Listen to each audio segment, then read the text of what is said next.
Okay, so just in terms of our format, we like time for lots of discussion, so we're going to open up the microphones to any questions that people might have for our first two speakers.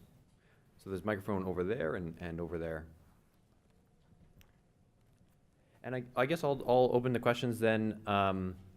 In either of the review of the literature, was there any talk about the economic impact in terms of, you know, lost time, influence of patients, et cetera, that you could speak on?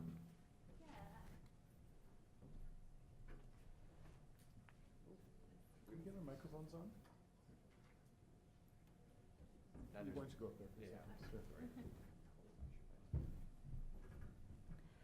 I think what came about in the literature search that was important in terms of the economics of this is the career longevity, so that if you're developing this in the middle of your career after an extended period of training, that can really impact on the financial burden, not only for a system like in Canada where we put a lot of money into our trainees, and then if you're shortening their career, that has significant impact, and also for the physician themselves in terms of loss of income and loss of hours that they might be able to work due to chronic injury. So that came about, and I think that's really important consideration, which is why it's so important to identify this early. And if you can create proper positioning early in your training, it shouldn't take too much time away from the patient encounter once this becomes a habit for you, which is why I think it's so important to target residents and trainees early in their career. Question over there. Yes. Go ahead. Are we on? Hello?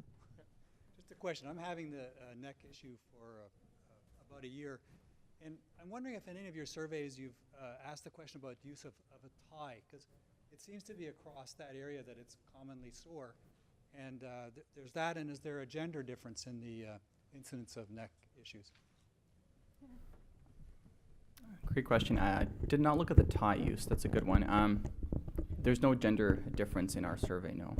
To go back to the last talk about time lost, so what we did not find, which was surprising to us, is a lot of physicians were not taking like half days or days off during the week because of the pain. They were working through the pain.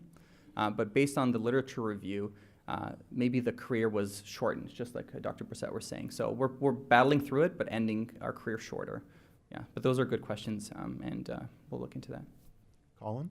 Just a comment, one of the areas that seems to be emerging in the literature as well, that seems to be a changing part of what we do, is the increased use of EMR and the concerns about, you know, not turning your back to a patient, so sometimes the positioning perhaps when you're entering in the EMR and the patient encounter and so on. So That's one of the topics that's going to be covered a little bit later on. Okay, today. just if you're surveying, redoing that at some point, it might be interesting to. No, but there's a report on that specific thank topic you. coming up in about 20 minutes.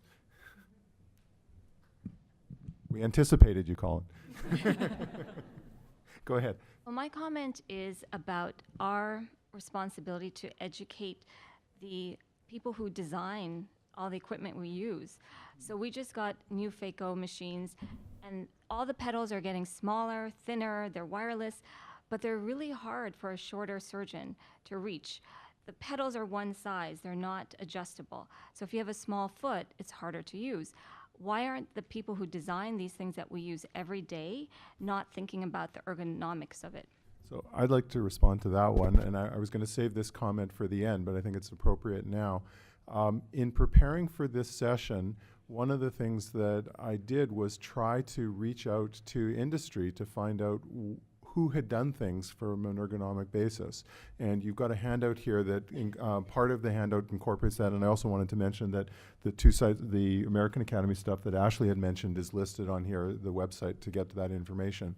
But when I went around, I went around to all the booths of the American Academy, I contacted all of the vendors that the COS deals with, and very few responses. I mean, hardly anybody has anything that's specific. And I mean, you know, this is the sheet I've got here. There's only a couple of things from industry because they aren't doing much. And one of the comments, one of the quotes that I keep coming back to that was so telling to me was at the American Academy, there was a vendor who was selling ergonomic chairs. And when I was chatting with him, he said, well, you know, I don't just deal with ophthalmology, I deal with, you know, dentistry and orthopedics and, you know, I mean, all kinds of different groups. And he said, and so I go to all of the trade shows, their annual meetings, and I set up on the floor. And when I have a break, I walk around to see, you know, who's selling what at all these things just to keep myself up to date. And he said, you know, what was striking to me is that when I walk around the ophthalmology trade floors, you guys are just so far behind every other area with regards to ergonomics in terms of how industry is responding. So that was just shocking to me and is a concern. And I know some members from industry had said that they were going to come to this session, and I'm hoping that this is something that we can sort of work forward on in partnership with them. I know the COS is talking about forging various partnerships with industry. I think this is a key area that we need to move forward on.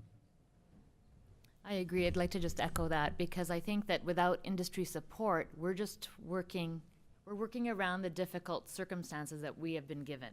And unless we change the way we all want to work, we're going to continue to have 80% back pain. So I think that's a really important thing, that if we come together, then we can try and lobby together for better equipment, better positioning